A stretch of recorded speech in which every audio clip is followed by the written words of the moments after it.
My first encounter with music was through electronics.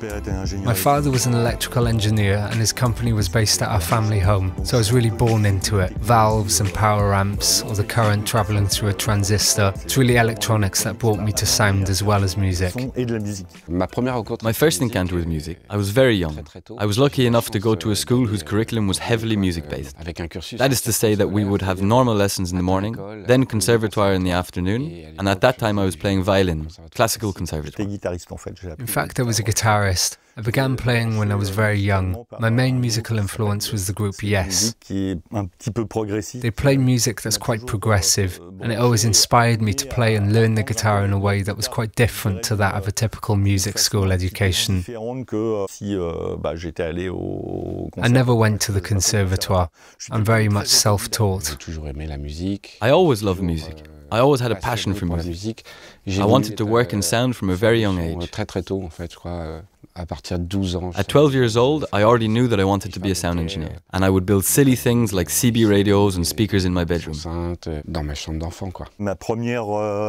was 12 years old when I built my first FM radio. I was really into stations like FIP. So there you have it. That introduced me to many styles of music. Not only was I passionate about the evolution of music and musical production, but also very interested in the many ways to produce and the interaction between that and the electronics behind it.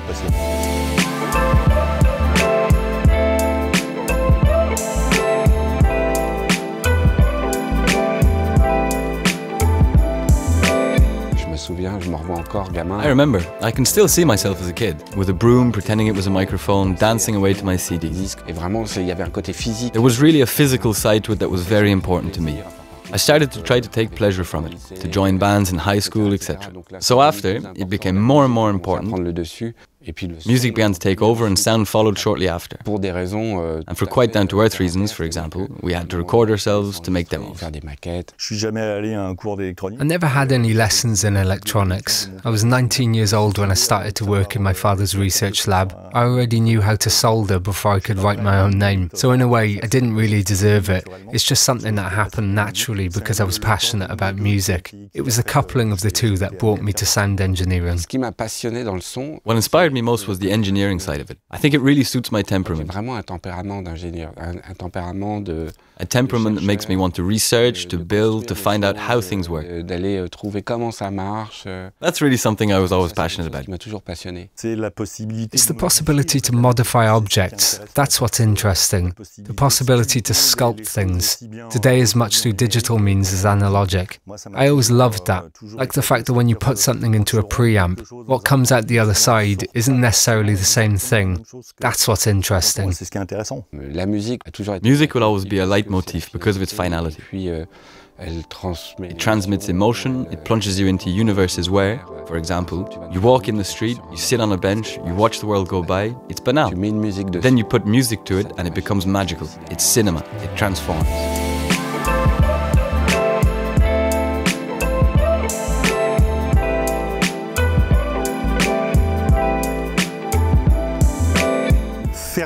Sound engineering requires one to have technical capabilities that one can then forget about in order to become the sixth member of a musical quintet. I often compare it to cooking. I'm quite a good cook, and there are many parallels to be drawn between the two. To have good taste for things and to know how to mix them, to dare to take risks when mixing. To get your hands dirty, to fashion things, to sculpt and to understand. I like to understand, in fact, and bring something new. We've seen that computers have introduced the capacity to assemble, to tweak, and to create, with this infinite dimension.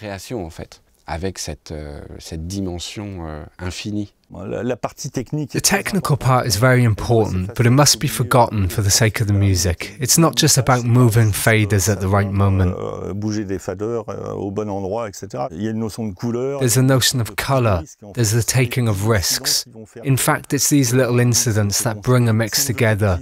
If you want to captivate people for 3 minutes of a song, at some point things must evolve. There must be a build-up. We must captivate people at the beginning and not let them go until the end. I was incredibly lucky. I already had a keen interest in program testing. I was a beta tester for several brands, most notably a company called Merging Technologies. I was at a dinner with the company CEO, Claude Cellier, and I said to him, "Look, Claude, that's enough. It's been 2 years since I started asking for this and that function. If you're not capable of doing it, just tell me and I'll do it myself." And then Claude said, "Okay, do it, and I'll hire you to do it." And he hired me. But I didn't know how to do programming, so I went to Erol in Paris. I bought books on C++, and I got down to it. And I loved it.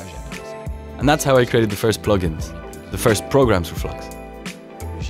How we created the brand Flux.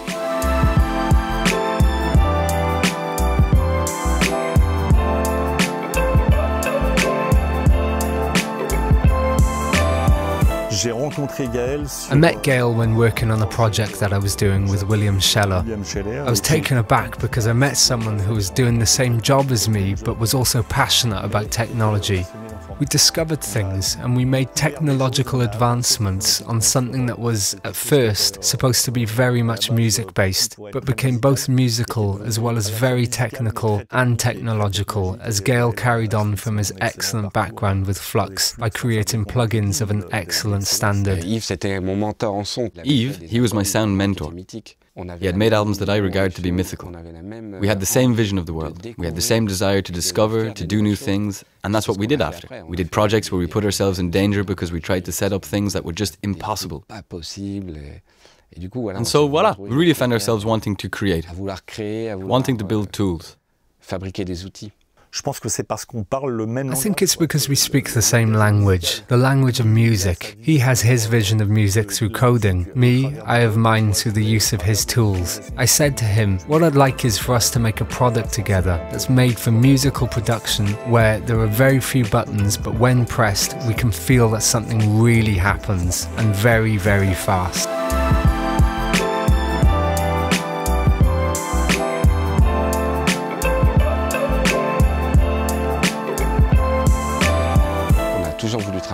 We always wanted to work together, and we always wanted to build things together. We always dreamed of making a console. In the end, I was more competent with digital music and music-based IT than I was as a sound engineer. While Yves was more competent as a sound engineer. He was already a top name in sound engineering. So I was like a little kid in front of a cake, ready to enjoy myself. You can find people who code extremely well, but who are very technical-minded, who don't make the direct link to music. The advantage with Gaël is that he is also a user of his own product.